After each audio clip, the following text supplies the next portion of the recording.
Shalom, shalom, que le Seigneur vous bénisse. C'est encore moi, votre précieux frère, le berger Davis Bobonga.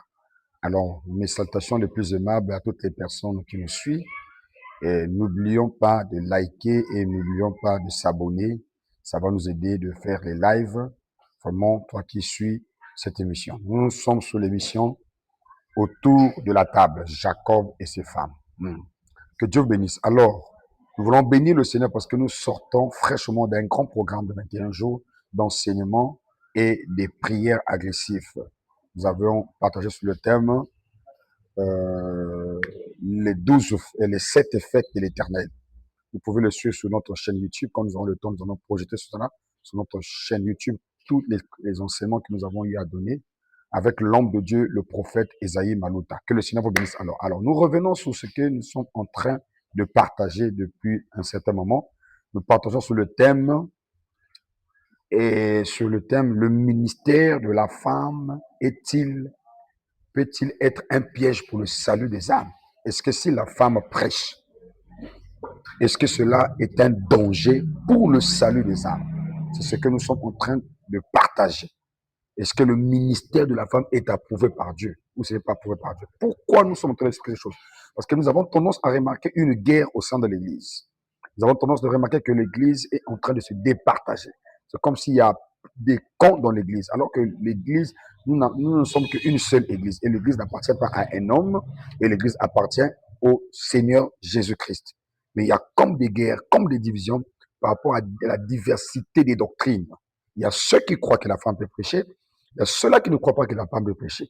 Et ceux qui croient que la femme peut prêcher, ils ont des arguments qu'ils présentent que la femme peut prêcher. Comme je l'avais dit, comme l'argument de la prophétesse Déborah, Matthieu 28, où les femmes dit-on qu'ils sont les premières à annoncer la résurrection de Christ. Où nous remarquons aussi, au jour de la Pentecôte, il lit cela avec Joël chapitre 2, verset 28, qui dira que au dernier jour, je répandrai mon esprit sur toute chair, vos fils et vos filles prophétiseront. Il y a ceux qui appuient. Il y a d'autres qui disent que la femme ne peut pas prêcher selon ce que l'apôtre Paul en a dit. On a positionné comme enseignement à l'église de Corinthe, chez Timothée. Il en a expliqué qu'il ne pourra pas permettre à la femme d'enseigner et de prendre l'autorité sur l'homme. Alors, dans toutes ces choses-là, pour éviter, pour ne pas être troublé dans ces enseignements que nous écoutons, nous devons tout d'abord connaître une chose. Christ n'a pas plusieurs églises. Christ n'a qu'une seule église où il a dit à Pierre, sur son église, sur la pierre, il bâtira son église. Et Christ est en train de bâtir son église par son évangile. Christ n'a pas plusieurs évangiles. Ce qui est en train de diviser ou déchirer l'église aujourd'hui, c'est parce que nous constatons plusieurs évangiles. Christ n'a qu'un seul évangile.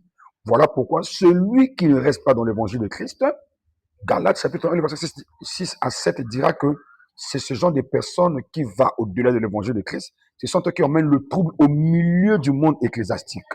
C'est de ceux-là qui ne respectent pas les principes de l'évangile de Christ, qui va au-delà de l'évangile de Christ. Ce sont eux-là, selon Galates chapitre 1, le verset 6 à 7, ce sont eux qui apportent le trouble au milieu du peuple, où les gens se posent la question, qui est dans la vérité et qui ne l'est pas? Que Dieu vous bénisse. Alors, comment comprendre qui est dans la vérité? Je ne dis pas que je suis le monopole de la vérité. Non, non, non. La Bible dit dans Romains chapitre 3, le verset 4, que tout homme soit reconnu menteur, c'est le Dieu et la vérité. C'est que c'est pas l'homme, c'est pas par rapport à ce que j'ai dit que je serai dans la vérité. Vous devez remarquer une chose, bien aimé. La Bible dit dans le livre de 2 Timothée chapitre 3, verset 16, toute écriture est inspirée de Dieu, utile à enseigner, convaincre, corriger, instruire l'homme de la justice. Donc l'écriture est la seule chose qui peut te convaincre que celui-ci est dans la vérité. Celui-ci est dans le mensonge. C'est pas parce qu'il y a des miracles, c'est pas parce qu'il y a beaucoup, il est accompagné d'une foule immense qu'il est dans la vérité. Non, non, non, non. La vérité, c'est le respect des Écritures. Il est écrit, toute écriture est inspirée de Dieu, utile à enseigner et à convaincre. Si je vais être convaincu que la femme peut prêcher, c'est l'Écriture qui doit me convaincre. Si je peux être convaincu que la femme ne peut pas, c'est l'Écriture qui doit corriger un enseignement. C'est pas l'homme. C'est l'écriture qui corrige un instrument, selon 2 Timothée chapitre 3, verset 16. Alors, nous avons dit, pour ceux qui s'appuient que la femme peut prêcher, ils s'appuient sur Déborah. Nous avons expliqué, avant d'abord de s'appuyer sur quelque chose, comprends le contexte, le temps, pose-toi 5 questions. Le quand, le comment, le où, le pourquoi et le qui de cette chose. C'est là où précédemment nous avons expliqué le comment Déborah était devenue juge, le où elle jugeait, le pourquoi elle était devenue juge, le quand elle était devenue juge. Et de qui parlait-il de Déborah? Nous avons expliqué que Déborah était en train de juger. Nous avons répondu à la question de où elle jugeait. Nous avons dit que Déborah jugeait dans un lieu où il y avait des palmiers d'une certaine Déborah. Donc, elle jugeait sur les palmiers d'une autre Déborah. Quand nous avons expliqué que non, Déborah est devenue juge à l'ancienne alliance.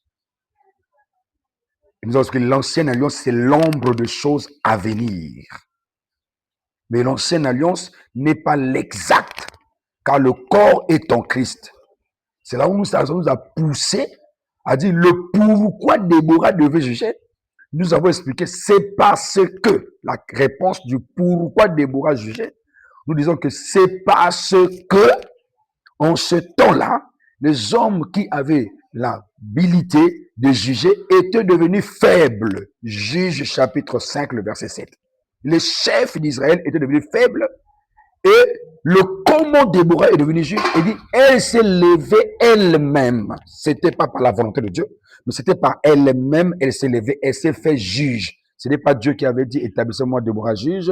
Non, non, non. Elle-même s'est levée, elle s'est fait juge. Il n'avait jamais eu de songe pour Déborah, où Dieu avait apparu une femme, ou sa maman, ou son père, pour dire que Déborah, tu devais être juge. Non, non, non. Il n'y avait pas de songe. Comme Samson est devenu juge en Israël, nous connaissons l'histoire de Samson.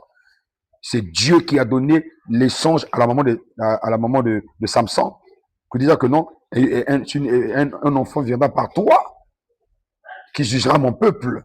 Mais Déborah, je ne sais pas s'il y a une écriture qui montre que Dieu a apparu une mère, ou un homme, ou un prophète, pour dire que j'élèverai une femme qui doit juger. Mais l'écriture atteste, dans Juge chapitre 5, verset 7 à 8, que Déborah elle-même s'est fait juge.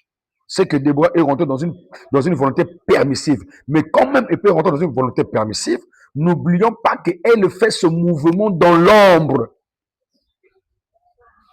Voilà pourquoi on a dit de qui parlait-il? En réalité, Déborah parlait quoi? Parce que l'ombre, l'ancienne alliance, c'est l'ombre de choses à venir. Le corps est en Christ, selon Colossiens chapitre 2, le verset 16 à 17. Voilà pourquoi nous avons expliqué que dans certains mouvements, il y avait deux Déborah. La première était une mère nourrice. Aujourd'hui, la mère nourrice à l'église, ce sont les ministres de la parole. Les ministres de la parole sont les mères. Si nous prenons la première Déborah comme mère nourrice, et nous remarquons que Déborah doit juger sous le palmier, et le palmier explique le juste selon le livre de Poussant. Donc, Déborah, elle jugeait sous un palmier qui était, sous un homme qui était juste.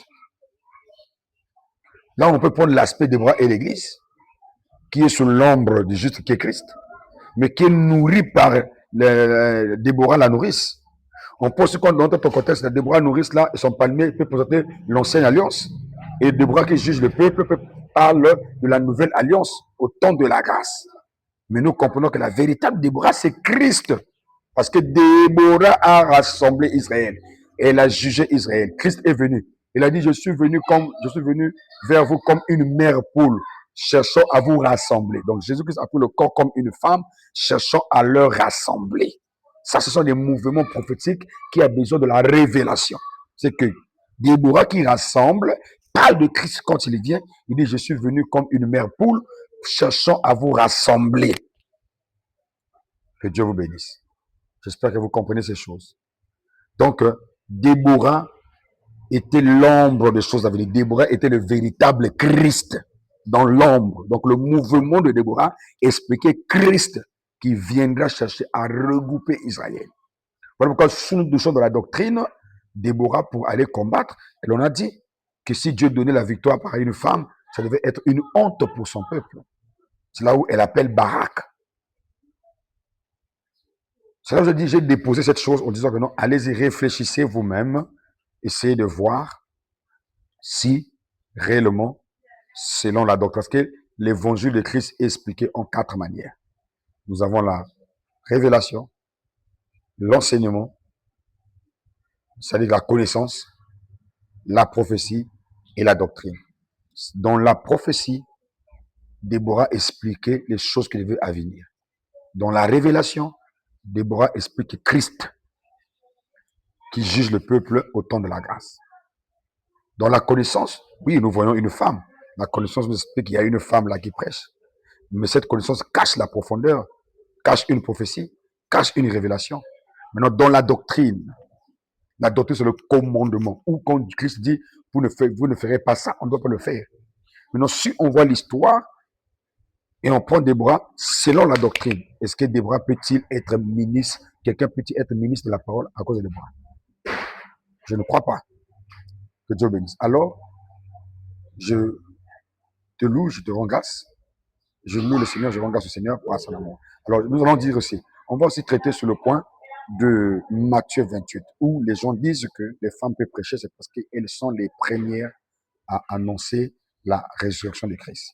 J'avais dit en avant qu'il faut tout d'abord comprendre le contexte et lire. On ne peut pas expliquer une chose sans avoir lire cette chose.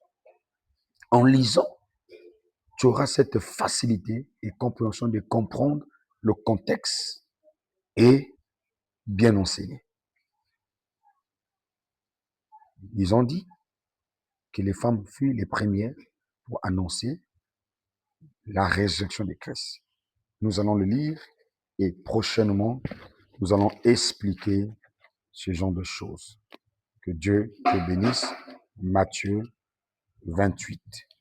On aura tout le temps de lire tout le chapitre pour que nous ayons la bonne compréhension de ce qui a été écrit. Que Dieu vous bénisse. Alors, fidèles précieux sœurs, n'oublions pas de vous abonner à notre émission et de liker, car cela va nous aider. Ciao, ciao, à nous revoir en une autre vidéo. Nous parlerons sur Matthieu 28.